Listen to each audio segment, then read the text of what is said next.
je suis Géraldine Dunienville, la fondatrice de l'association qui s'appelle Le Vélo Vert. Et Le Vélo Vert, c'est une association de soutien au développement en agroécologie. Nous avons monté cette association dans le but premier d'augmenter la production et la sécurité alimentaire, l'autonomie de notre île en termes de légumes et fruits. Mais secondement, et certainement le plus important, le but du Vélo Vert, c'était aussi de donner des bonnes pratiques aux agriculteurs qui avaient déjà le désir d'aller vers une production dénuée de toute chimie. En 2016, nous avons réalisé qu'il était important d'accompagner nos producteurs mauriciens avec les bonnes pratiques. Donc nous avons mis en place un programme qui s'appelle Amberois. C'est un programme d'expertise en maraîchage biologique avec un accompagnement de la région, Océan Indien. Sur la phase 2 du programme Amberois, qui avait la particularité de pouvoir jumeler 10 exploitations mauriciennes avec 10 exploitations de l'île de la Réunion, ce qui permettait des échanges entre nos îles sur les pratiques, les expertises. Et aujourd'hui, nous sommes vraiment heureux de pouvoir lancer Amberois 3 sous la houlette de l'Union européenne et l'accompagnement de partenaires privés essentiels pour la réussite de ce programme. Je m'appelle Bruno Dubarry, je suis président du Vélo Vert et team leader de l'équipe qui travaille sur le programme Amberois phase 3. Il y a 3 grands objectifs qui sont de former, d'aider à produire et distribuer et de communiquer et de sensibiliser. On s'adresse à plusieurs publics.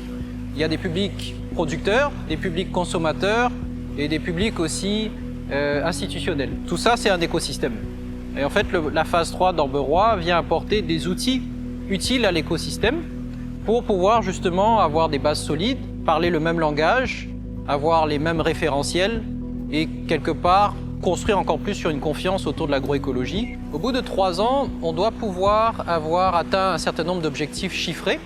Par exemple, sur la formation, premier objectif, l'académie, c'est de pouvoir former 125 professionnels. On a aussi des objectifs de production, 360 tonnes de produits de maraîchage, donc fruits, légumes, 1200 tonnes de compost, et un certain nombre de semences qui sont capitales finalement pour pouvoir non seulement renouveler le stock du projet, mais aussi fournir les producteurs qui seraient affiliés au Vélo Vert à travers le projet. Pour ce qui est des producteurs, on a objectif de passer de 4 micro-fermes à 8 micro-fermes qui auraient été vraiment accompagnées totalement par le Vélo Vert. Pourquoi? Parce que c'est aussi pour atteindre ces objectifs de production qu'on a cités. Compost, fruits et légumes, semences. C'est en fait finalement une communauté qui doit contribuer à atteindre ces objectifs. Pour ce qui est de la communication, de la sensibilisation, on a effectivement un certain nombre de forums à organiser, de talks, d'exercices de sensibilisation. Et là, on peut s'appuyer effectivement aussi sur des sponsors privés qui viennent aussi contribuer au programme Amberois 3.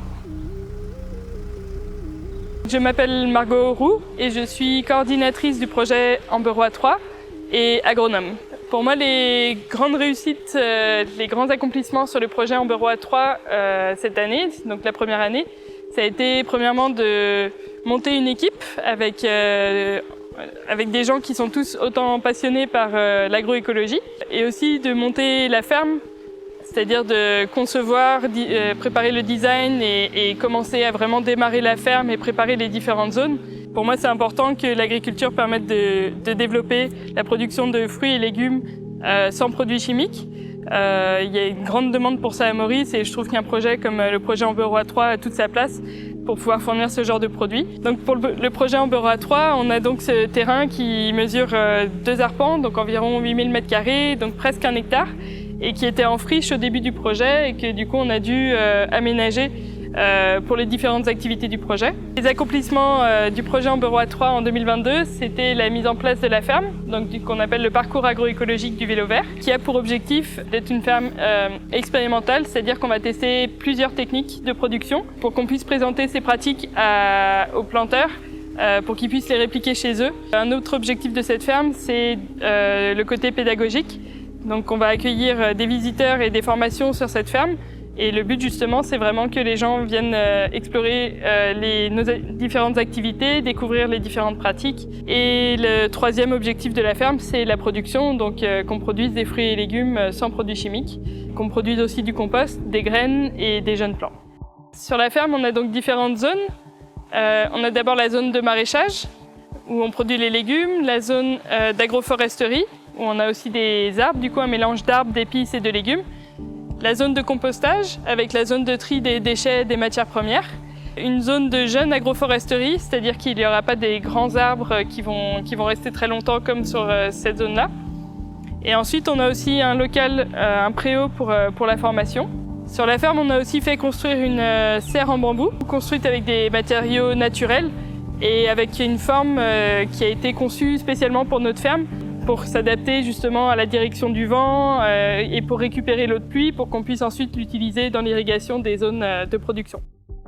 Le 28 septembre 2022, on a organisé le lancement officiel du programme Amber Roi 3, phase 3, puisque en fait, on avait démarré depuis un an les activités, mais pour des raisons aussi logistiques, de pouvoir accueillir finalement l'ensemble des partenaires dans un lieu emblématique et de pouvoir présenter une ferme aussi qui soit inspirante sur la suite. On a reçu finalement dans le sud tous nos partenaires, publics, privés, partenaires des phases 1 et 2, donc parmi lesquels on compte l'Union européenne, l'ambassade de France, la région Réunion, la MCB, Eclosia et d'autres sponsors encore.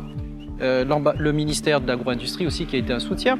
Et puis nos partenaires techniques aussi, c'est la FARE, c'est le CIRAD, c'est l'Herbarium, c'est le RTC aujourd'hui qui est notre prestataire aussi technique sur l'organisation des formations. Le budget effectivement global d'environ 600 000 € est soutenu à 75% par l'Union européenne, donc quelques 450 000 € sur les 3 ans.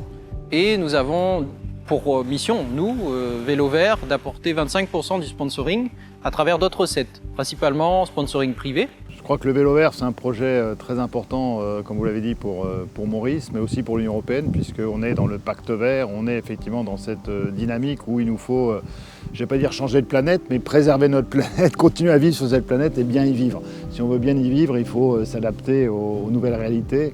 Et de ce point de vue-là, je crois qu'il faut bannir autant que faire se peut les pesticides, les produits chimiques, tout ce qui va effectivement être nuisible à la fois pour la planète et pour notre santé personnelle. Le Vélo Vert traduit très bien toute cette vision à la fois de production avec des techniques agricoles durables de ce point de vue-là, et ça c'est vraiment un point essentiel.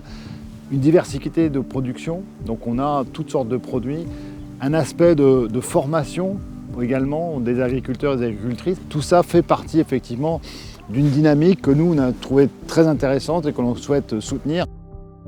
Moi-même je suis étonnée au fait, je suis étonnée de où est rendu le projet aujourd'hui. On a démarré ça pour un besoin personnel, presque anodin au fait. Et c'est vrai que quand on démarre un projet, on est sensible aux besoins des autres. Et finalement, on a grandi, on ajuste. Et finalement, c'est devenu un projet qui est assez majeur pour l'île. Et moi-même, en entendant les discours aujourd'hui, j'ai réalisé à quel point le Vélo Vert était venu rencontrer des besoins, autant être un maillon entre le consommateur et le producteur, comment donner de l'appui technique aux agriculteurs sur leurs parcelles. Je suis moi-même impressionnée de voir comment les acteurs des institutions de l'île Maurice sont venus greffer leur expertise, généreusement venir soutenir notre projet et qui finalement aujourd'hui plus notre projet, mais j'ai l'impression, et c'est ce que j'aimerais vraiment ressentir, que c'est le projet du Mauricien.